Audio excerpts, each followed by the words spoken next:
જોટાણા માર્કેટયાર્ડમાં આજે 332 મણની આવક લાલ મરચાંની નોંધાઈ। ઓછી ગુણવત્તાવાળા માલના કારણે ભાવમાં આજે ઘટાડો જોવા મળ્યો।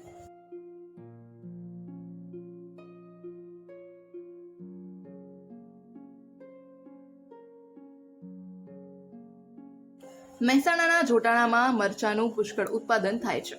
હાલ જોટાણા માર્કેટયાર્ડમાં મરચાંની આવક થઈ રહી છે। ગયા વર્ષની સિઝનમાં યાર્ડમાં 80,000 મણની મરચાંની આવક નોંધાઈ હતી।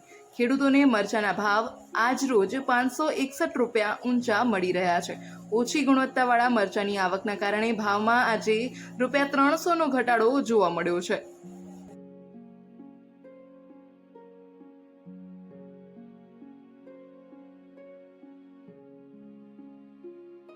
ગુજરાતમાંનો મહેસાણા જિલ્લાનો જોટાણા તાલુકો દેશી મરચાંનું પીઠું મનાય છે। સિઝન દરમિયાન મરચાંની દૈનિક 1000 મણની આવક યાર્ડમાં નોંધાય છે। પરિણામે અત્યાર સુધીમાં 10,000 મણ કરતાં પણ વધારે મરચાંની આવક નોંધાયેલી છે।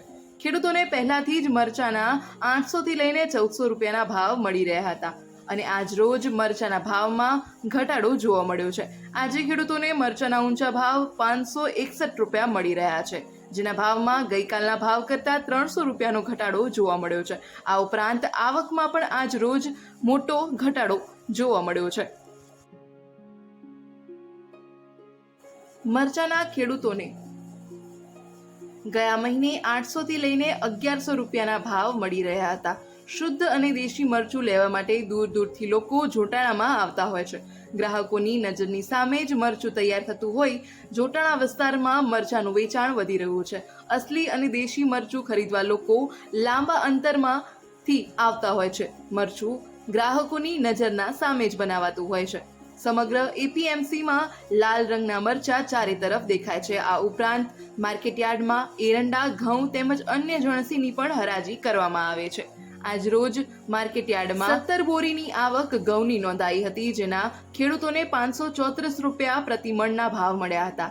આ ઉપરાંત એરંડાની 299 બોરીની આવક નોંધાઈ હતી, જેના ઊંચા ભાવ ખેડૂતોને 1248 રૂપિયા અને નીચા ભાવ 1241 રૂપિયા મળ્યા હતા। જોટાણા માર્કેટયાર્ડમાં કપાસની પણ આવક નોંધાઈ હતી, જેના ઊંચા ભાવ ખેડૂતોને આજે 1300 રૂપિયા મળી રહ્યા હતા। મરચાંની વાત કરવામાં આવી તો મરચાંના આવક અને ભાવ બંનેમાં ઘટાડો નોંધાયો છે। આજે મરચાંના ભાવમાં 300 રૂપિયાનો ઘટાડો જોવા મળ્યો છે।